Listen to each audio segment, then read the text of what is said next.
Halo bos, selamat petang, selamat petang. Saya Mr. Pang. Hari ini kita kedai ada dapat yang kereta ni. Okey, tahun 2019, berdua Elza 1.5 SE. Okey, harga jual 38,800. Kalau lembeng bulanan 500 lebih full loan ah, full loan.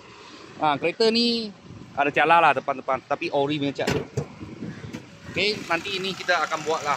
Tapi sekarang saya jual cash 38,800. Kalau buat loan bulanan 500 lebih aja. Okey, gam semua original lah, semua original dalam. Tengok dia punya bumper punya gap ah. Sudah tahu mah, kereta baru sampai sekarang. Okey, tahun 2024.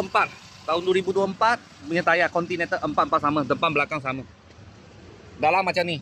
Sebab dia SE spec, tapi dia bukan lama punya SE, dia baru punya SE.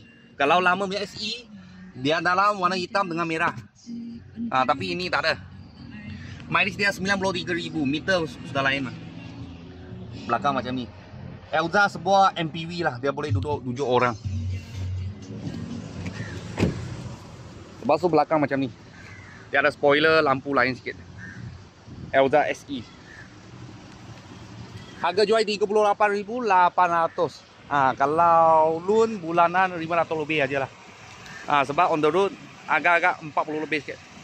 40 lebih macam tu lah. Boleh tapak yang kereta ni. Kalau bos-bos dan kawan-kawan siapa tengah cari satu Elza AT dia ini AT ya. Kalau baru punya Elza CVT. Lepas tu boleh full loan. Kita sini ada sedikit. Kalau ada apa mula-mula kereta saya akan video lagi. Thank you bos, thank you.